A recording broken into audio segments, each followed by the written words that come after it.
Hey, gang, every Friday night at Parks Casino in Shippensburg, PA, is comedy night. Earl David Reed, this week's headliner. I've enjoyed some great comedy at Parks in Philly. Parks in Shippensburg, they do the same thing, and they're celebrating their one-year anniversary with $70,000 in free slot play and cash prizes. It means that every Friday in February, 5 lucky guests win $500 in free slot play every hour from 5 until 10 p.m. How great is that? Parks Casino in Shippensburg, they've got it all going on. Action, entertainment, excitement, great food, and your chance to get lucky in no time. Plus, live comedy every Friday night and the best artists from the local music scene every Saturday night. Make it your weekend this weekend in Shippensburg. If you're in Western Maryland, Northern Virginia, South Central PA, or West Virginia, go and have some fun at Parks. Get in on all the action. They're right off Interstate 81.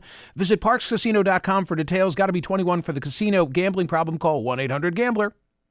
Headlines now from the Thursday edition of the Smerconish.com daily newsletter. Immigration, the border situation, is dominating the newsletter today and dominating the website today. Our lead story is from the Washington Post.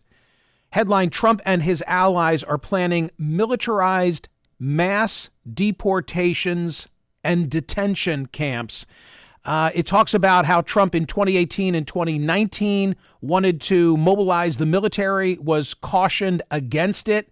But now he's saying that as president, this time he would immediately launch, quote, the largest domestic deportation operation in American history. As a model, he points to an Eisenhower program with a pretty politically incorrect title, Operation Wetback. The operation used military tactics to round up and remove migrant workers, sometimes transporting them in dangerous conditions that led to some deaths. He plans to marshal every federal and state power necessary to institute the largest deportation operation in American history. Fraught, obviously, with legal issues and human rights potential issues as well. When I saw the story in the Washington Post and I read it, and it's very long, I noted that it had so many comments, which is often a barometer of just what a lightning rod issue the story might be. In this case, by like 7:30 Eastern time this morning, there were 13,000 comments posted or appended to this one story in the Washington Post. And many of them were antagonistic toward Trump. I have a better idea, says one individual. To greatly improve the U.S., let's deport Trump and his supporters. Somebody else, how very fascist. Someone else, however, talking about the political implications of this, quote, Trump in a landslide over Biden specifically on this illegal immigration issue. And there was more to that comment. Well, okay, what is the Biden response?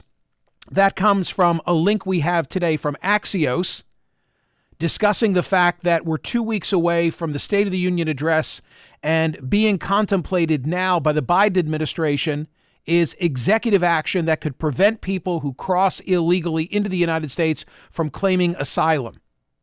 Something's going to happen relative to the administration and the border crisis before the State of the Union. You can bet on that. Similarly, I looked at a New York Times story that had lots and lots of comments about the Biden response. Quote, he needs to stop mulling and just do it. This is the issue that will lose him the election if he hasn't done it already. I so agree. At this moment in time, subject to change, it's not abortion. In terms of the push-button issues that are going to drive the electorate, I believe that it's the border. I mean, each side's got something, in their arsenal to drive their base, but it's more timely today, I think, for not the least of which reason is all the footage and just the sheer number. The border's a hot issue. The border is a hot issue. Speaking of President Biden, TC, Steve Breen draws editorial cartoons every Thursday for Smerconish. Thursday's an important day because it's TC After Dark Day. And it's also the day that Steve Breen sketches for us. Let's do Breen first, then we'll do TC. Go ahead. Yeah, let's do Breen first because his genius is just unparalleled. Yeah, so he has a brilliant cartoon drawing of Elmer Fudd with a GOP hat on and a bent rifle that says Biden probe and it says Hunter. Hunter. I mean, the guy is a genius. Oh, he's a genius, biting. Right? Yeah, he really is. Obviously, he really obviously is. talking about the fact in this cartoon about how an individual relied on by our intel sources ended up to be presenting false information and relying, he says, on the Russians. It was in part a Russian misinformation operation. By the way, does that mean that there's nothing relative to Hunter and his business practices that is worthy of investigation? No, it doesn't mean that at all. It just means that, like the Steele dossier, there's a lot of bad data out there that our intel sources have relied upon, including in this case. TC After Dark, what is going on relative to what you've dropped today?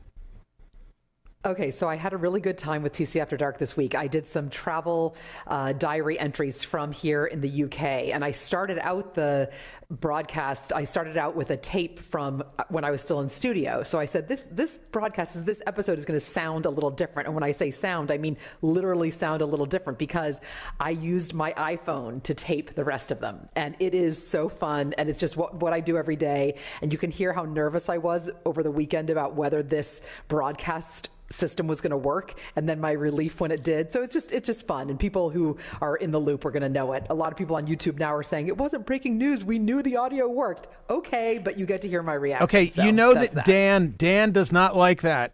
He does not like you using that iPhone, but I have to say, in certain circumstances, it works and it's worthy.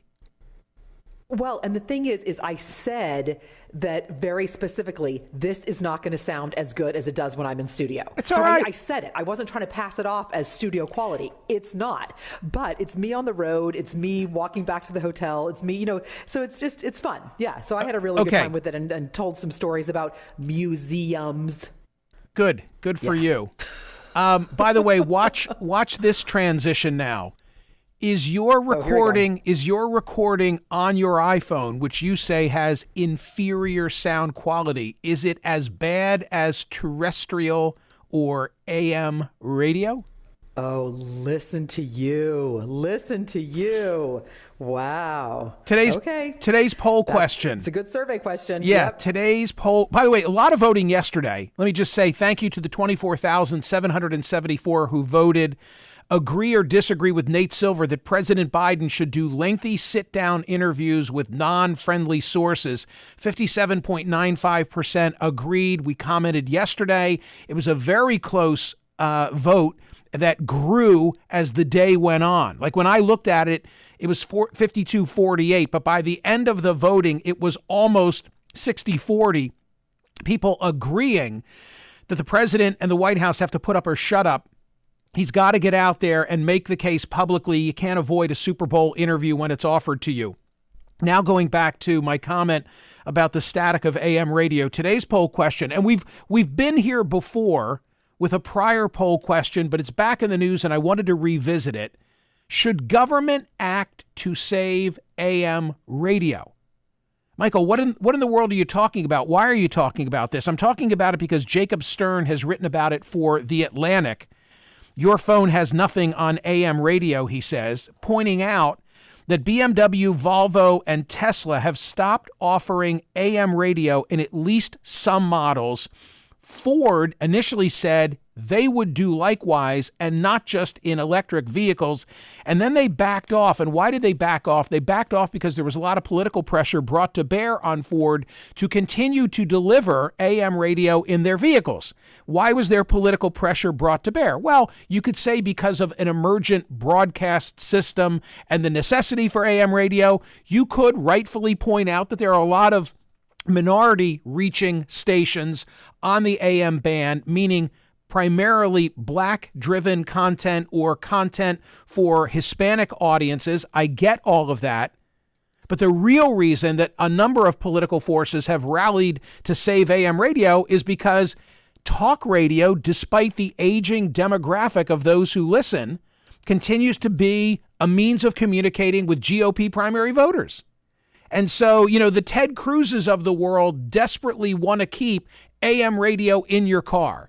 What I find interesting is, and this is a Rand Paul argument, Traditionally, the conservatives are the ones who say, hey, less regulation, let the market sort it out. How many times do we say that? Let the market sort it out.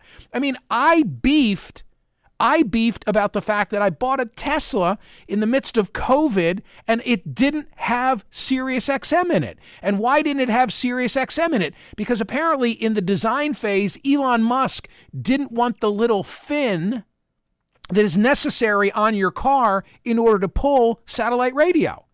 So, I mean, I've gotten used to it now. What do? I use my phone. And similarly, my view is that the government should not rally to the rescue of AM radio. The market ought to decide. And if there's such a demand for AM radio, and there's not, then somebody's going to figure out how you can listen to AM radio in your car. But the idea that government is going to say, you must have AM radio in that vehicle, I just don't agree with. Anyway, go vote at Smerconish.com on today's poll question. Should government act to save AM radio? It was close.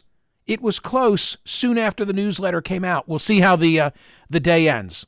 Okay, more headlines now from the Smerconish.com daily newsletter. TC, I've told you before about the day that a Dalmatian named Felicity in the neighborhood bit me. Yes. And the thing was, Felicity had already bitten someone else in the neighborhood.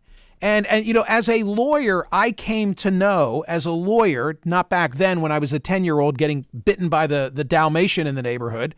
I've never trusted Dalmatians ever since, by the way. I know they're good for firehouses, but I've never trusted them. But, you know, there's a one-bite rule. The one-bite rule is the rule in common law that says, and maybe codified in some municipalities, like when your dog bites somebody, you get one bite. When your dog bites somebody, now you're on notice that you got a biter on your hand, right? And if your dog bites somebody else unwarranted, then the liability is going to be on you. Now tell me about Commander, because this is unbelievable. Right. So we knew in the past that the Commander had a biting issue, and we were told that he was removed from the White House because of the aforementioned biting issue. What we found out today, what is the new news, is that the biting issue was 25, at least 25. What the hell? Who didn't he bite? The White House and I just am so boggled by this. I can't even. And they go and they say, you know, that I'm a dog person. I'm a total dog person. Like, I just am trying to wrap my head around this, that the Biden family feels awful and has been heartbroken. They've apologized. They've sent flowers. I'm sure they were absolutely lovely.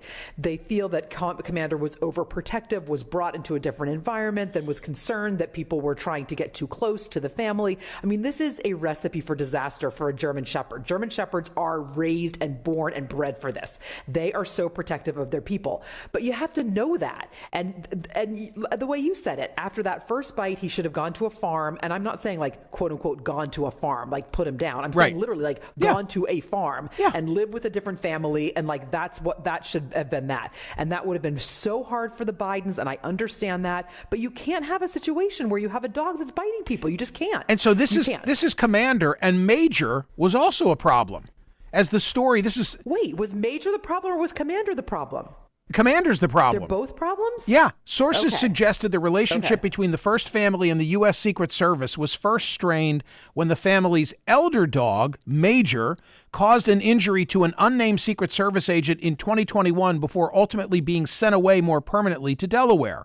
Then White House Press Secretary Jen Psaki only stated at the time that Major caused an injury. The documents, CNN got all the documents. That's how we know all this. Like CNN, Freedom of Information Act, I presume, got all the documents. The agent wrote that Major came around the corner of the diplomatic reception room. We've been in that room. TC, that's where Bo used to get walked on the Obama. That's the scene of the crime. Sense. Yeah. That's the scene of the crime. I know. Okay, so Major comes around the corner and attacked a Secret Service agent unprovoked.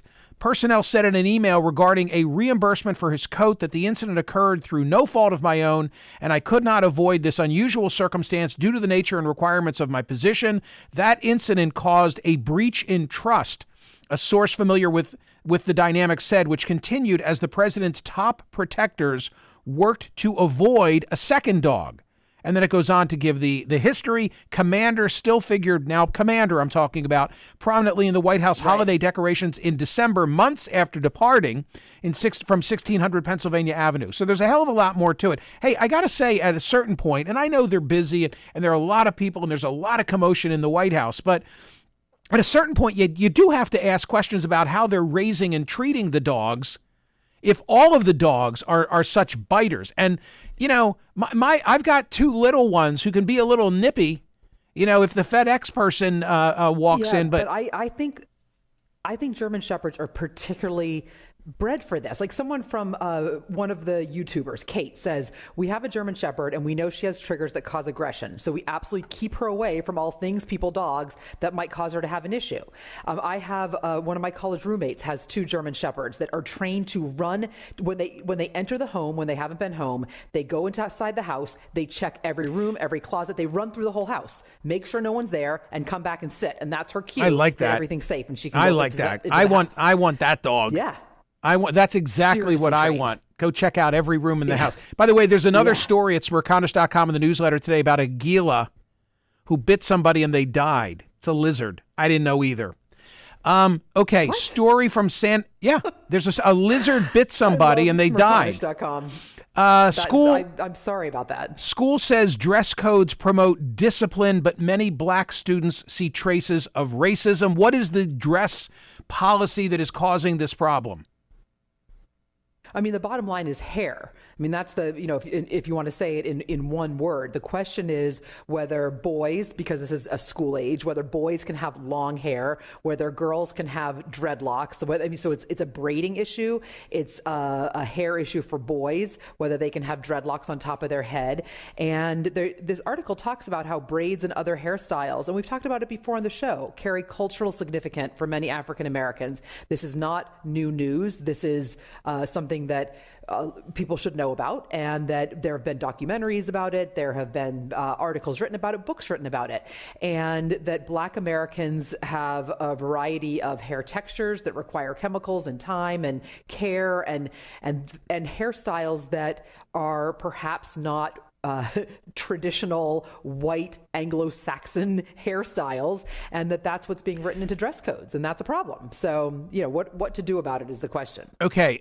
In other appearance news, years ago, I was a columnist for the Philadelphia Daily News.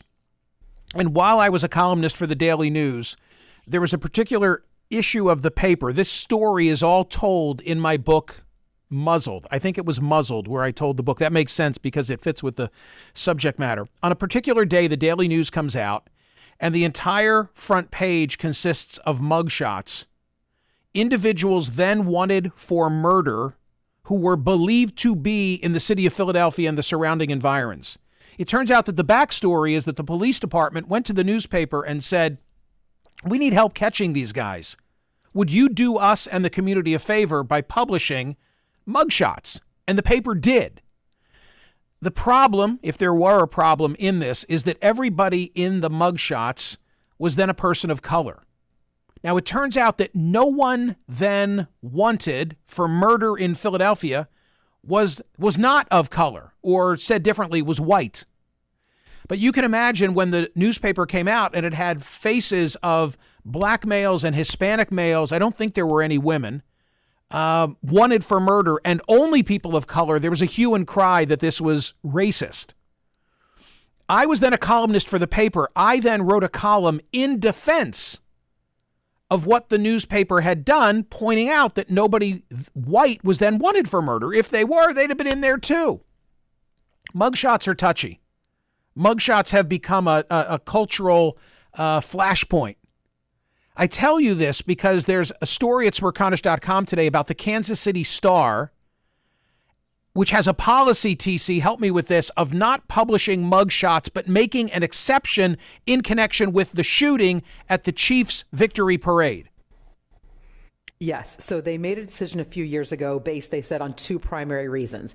They were not going to publish mugshots because at the time of the booking, the person being photographed has been charged but not convicted. Right. And two, inappropriate publication of mugshots disproportionately harms people of color and those with mental illness. So they felt that because of those two reasons, their words, I'm reading from the Star, they usually don't publish mugshots. They do make exceptions, and here's what they say they consider. Is the accused a public official? Is the community at risk if we don't publish? Is the crime committed of such high profile that the public's right to know must prevail? They say, we believe last week's deadly mass shooting at Kansas City Super Bowl rally and celebration does merit an exception. And therefore, they published the mugshot of the first adult man to be charged, and they will publish the mugshot of the second when one becomes available. For all of these reasons, I am so proud of the content in today's daily newsletter, and we've just scratched the surface. Every day, 20 aggregated links that yours truly hand selects.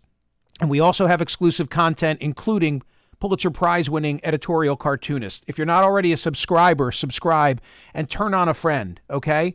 Finally, remember, April 7, the 3 p.m. show is sold out. There are tickets remaining for the 7 p.m. show.